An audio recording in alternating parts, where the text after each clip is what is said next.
On this day 4 years ago, the Victoria Police surrounded around 400 innocent people in the blistering sun for 4 hours.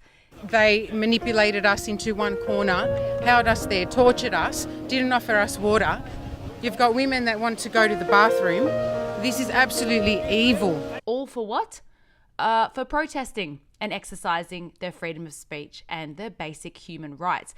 Now, just recently in Australia, there was an inquiry into the COVID pandemic response.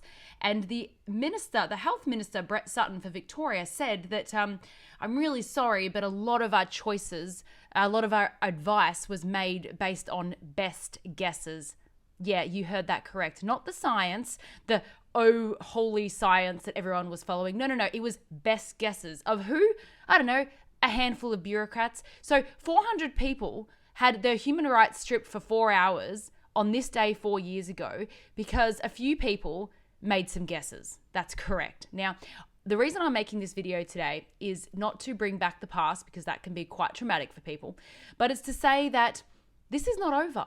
Okay, those 400 people that were kettled that day, you better keep any proof that you have, any video footage, any letters back and forth, keep them on hand, because we are not finished with them. Okay, I know for a fact that you have up to 6 years to have a case against the police for what they did to you that day.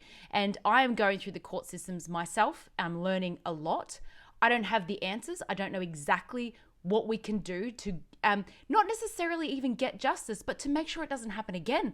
And maybe just, I don't know, I'm sorry, maybe anything, just maybe something to help people recover and to help mend the relationship between the police.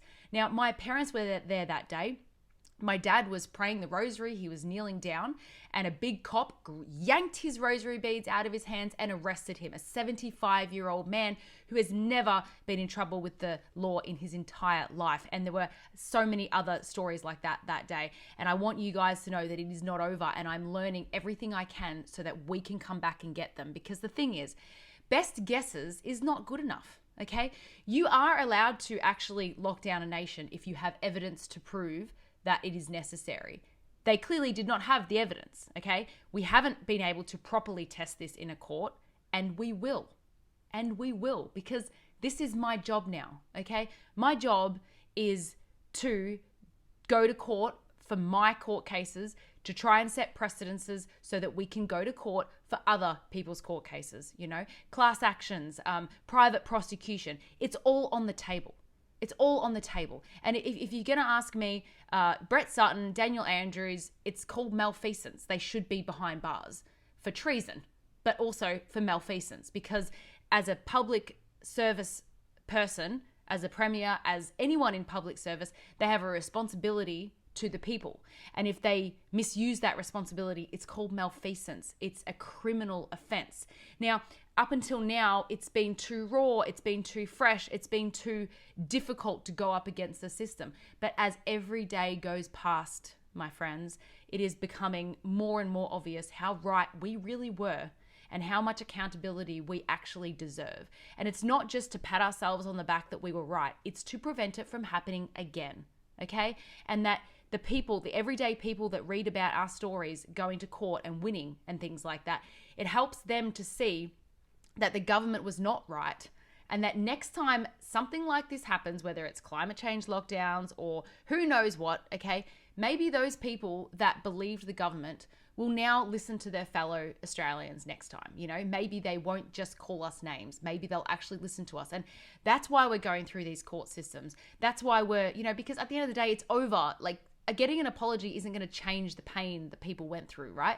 But it is going to change the future. It is. It's really, really, really important. When I won my court case and proved that 2 arrests were unlawful, it gave me credibility back in the general public, because, she's not a crazy person who thinks that the police treated her wrong. They did treat her wrong. It took me 4 years to prove that, but I have proven it, and it's been a really life-changing situation for me. And once this court case is over, we'll be able to use that precedence for your situation, Okay, so anyone that got mistreated during the pandemic time by the police, make sure you keep all those documents safe and secure. Make sure you subscribe on monicasmith.com, because I don't know the answers. I don't know exactly what we're gonna do, but I am an ideas person and I am not finished. And I got so much energy, and I love shaking things up to get accountability for me and for everyone else. So I won't stop, but we're going to need you guys to keep all your documents secure so that when the time comes, we're ready to go. And if you subscribe, then you will definitely know about it when I'm doing a call out to get people involved in either class actions or things like that. And again, I don't know exactly what the plan is, but there will be a plan, okay? And this inquiry, best guesses, this is going to get them in some big trouble. You'll see. This is going to be a big problem for them. I mean, I went to prison for 22 days for a social media post based on best guesses. Yeah, not okay. I'm coming after you, Brett Sutton. I'm coming after you, Daniel Andrews.